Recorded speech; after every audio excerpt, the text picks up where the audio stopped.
Hey folks, welcome back to another episode of Rebel and Chill. Okay, so this episode, a lot of fun because we went to Austin, Texas. It was like one of my favorite cities. Very artistic, had a lot of great food, amazing craft beer scene. So for this episode though, we actually did a pop-up at a rodeo. But let me tell you something, I used the line, well, this actually is my first rodeo, a lot. Any opportunity I had to say, well, it's not my first, oh wait, it is my first rodeo, I'm just gonna hit play. Street food is so alive. I've seen more trucks in 3 hours than I've seen in my entire life. So that was true. One thing that Austin has that we just don't have here is like little food truck parks. So like you'd go to a parking lot and you just see 8 trucks there. You go to another lot and you see 8 trucks there. It's super cool because it makes food trucks readily accessible all the time. That said, I think like anything, once you see it all the time, it kind of takes a bit of the mystique or the lure away. So not many of the trucks ever had lines. There are barbecue trucks or barbecue trailers in Texas that have massive lines, and there's some that have 0 line. I'm telling you, 10 out of 10 times, it is worth waiting in the line that's long versus going to the one that has no one in it. People just think Texas barbecue, it's gotta be good, it's in Texas. Well, no, there's varying degrees of barbecue. Some really good, and some not as good. Very urban on one end, but very Texas on the other. I mean, I can get New Age funky art at one street corner, and cowboy boots on the other. It's true. I didn't want to leave Texas without buying a pair of cowboy boots, but it's really hard to walk around in cowboy boots, I'm not gonna lie. I love cooking it, I love talking about it, I love smelling like barbecue. I've never done barbecue in Texas. So, I mean, this is really true. I love barbecue, but then it's a completely different kind of story when you're going to, you know, what would be considered the holy land of barbecue meats, and being like, hey, I'm a Canadian that's coming to do barbecue at your pig scramble or whatever it's called, the rodeo, and I'm gonna bring international flavors to that barbecue. So it's like I'm already a Canadian, and then now I'm gonna put like a different spin on flavor.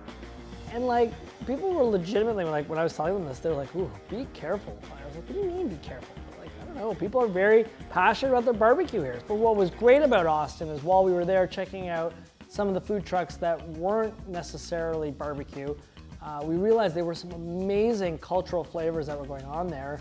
And we wanted to bring that, so what's already available in Austin, Texas, but put it through a different palette, which is barbecue. I've got to meet the organizers, Robert and Tracy in Victoria. They're going to give me some more information about what to expect at the rodeo. They legit had barbecue sauce all over their mouths and hands when I met them. Okay, yeah, barebacks and bowls and... It's true, I had no idea what they were saying, other than, I mean, a bull is pretty straightforward. I think a bareback is when there's no saddle on it. I think I'm making that up. It is a 30-head open bull ride. We have mutton busting. We're also having a pig scramble for our 4-H kiddos, and we also have bareback riding. So mutton busting and pig scrambles. Sounds like a superhero duo. I got mutton busting and pig scramble coming after you! Assuming I need to eat a lot of barbecue before this event. Well, you can start here with Kevin, and then there's live barbecue up in Austin. Bing, bang, let's do this. Bing, bang, let's do this. They were probably thinking, first off, I wore a dress shirt to our meeting about the rodeo. And then I'm talking about bing and bang, and looking at me like I'm crazy. But yeah, so Kevin's barbecue pit was him and his son and his son's friend. They like ran this like barbecue trailer. So he was like our first real barbecue that we got to try. And then he did something really cool. He did a smoked beef tenderloin for us. It was perfectly medium rare, had great smoky flavor. It was very different. I'm sure it was different for him too. So even just to, you know, move outside of Austin and still get little hints of different barbecue, it's kind of cool. He took a real liking to me. His son was like working in the trailer the whole time, and he and I were just outside. I was like, should we go help your son in there? He looks pretty busy. He's like, no, the boy's got it. Boy's got it. He does this all the time. Rare. Yes. Yeah, it's so smoky. You got balls, brother. Barbecuing balls. He has barbecuing balls, apparently. That's a real thing. Side by side. I've had traditional Victoria barbecue. Now I'm heading back to Austin, Texas. Tracy said I should check out La Barbecue Food Truck. Apparently they do proper Texas barbecue. All right, La Barbecue, in my opinion, is the best barbecue I've ever had in my life. It's fantastic. The lineup there starts at 8 in the morning and it doesn't stop until they sell out, and they do that every single day. And it's like, it's not even close to number 2, like it was that good.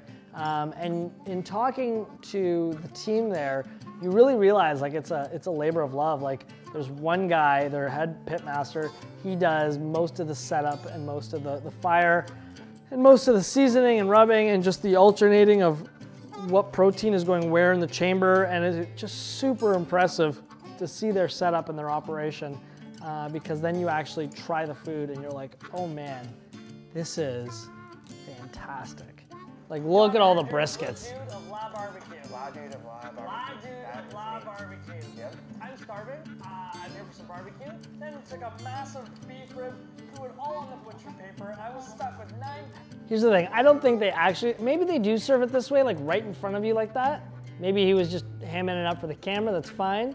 But there was enough food on that platter to satisfy our entire film crew. Like we all didn't need to eat lunch that day. Like that's how much food there was. And he just put it in front of me like that was my lunch. It's like, no man, like I can't eat all this. We got to be first in line that day because we were filming, and we got to cut the line too, which was awesome. We got a little bit of resistance from some of the folks in the crowd, but I would love to pick your brain as I pick your bones. Go grab a table, I'll meet you out there. All right, brother, thank you. Pick your brain as I pick your bones. Who comes up with this? I think I was just freestyling this whole episode.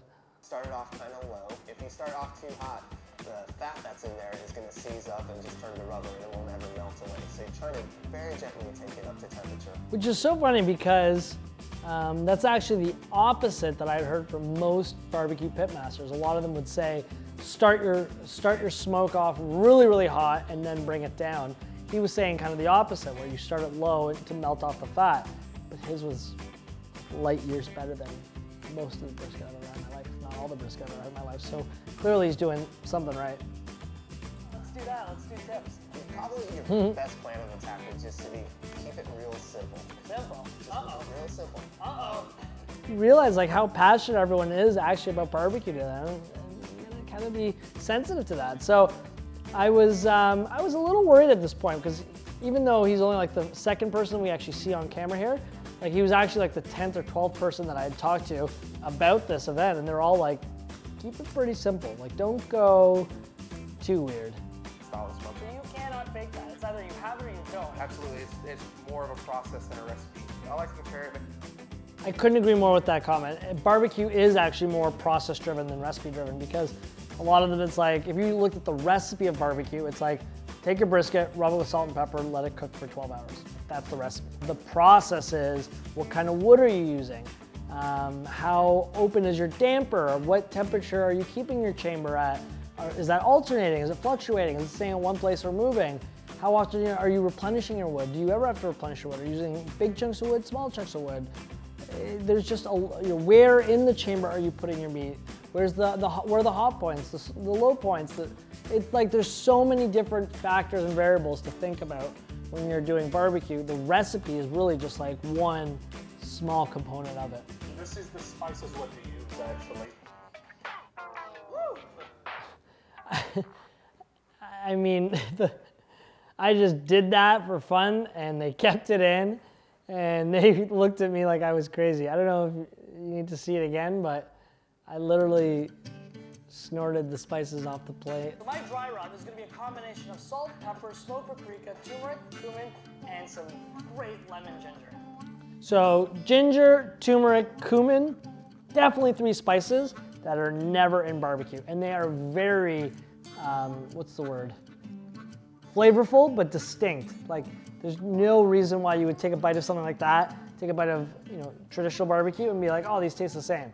Those 3 spices alone are setting you up for a totally different flavor profile. So when I took them out and Kevin saw them, he was just like, whoa, that's different. And everyone kept saying this, and now I was starting to actually get a little worried, getting a little nervous. My ribs are covered with that dry rub, and they are ready for the grill. Kevin and I are going to grab the ribs, roll them on, and True story, I almost fell down the stairs and dropped all the meat before I even hit the barbecue. Seasoning, fall off the bone, very different, but very good. This is all what I love to hear. I live for this. I've never had anything like this before. Everyone. I was so worried, so worried. In fact, they didn't even let me see all this stuff until the show was actually edited for the first time, because I was genuinely terrified about how people would feel about the intense flavor, and I think for the most part, we won people over. Let's do this. I was like, oh, look, the pigs are so cute. Oh my God, they're screaming. I was terrified. I literally touched one pig and I ran. I didn't, I was like, ah, it doesn't like this. It didn't like it. Why are we still playing this game? The pigs are definitely not having fun, guys. In my opinion, Austin was one of my favorite cities, one of my favorite episodes. So much fun, but we were all so full. Like, we were craving a salad after this. Like, just, I think we were headed to Florida from here, and I think we stopped at a juice bar. We're like, we need a juice. We need to cleanse a bit. But that's another episode in the box there, shucks. That's episode 8. That means we only have 5 episodes left of this season of Rebel Without a Kitchen, available on Netflix in Canada and the US and across the world. Make sure to like, subscribe to the channel, turn on those ding, ding, ding, ding notifications. And have you ever been to Texas? If so, where? And what was your favorite barbecue? Yeah! Yeah!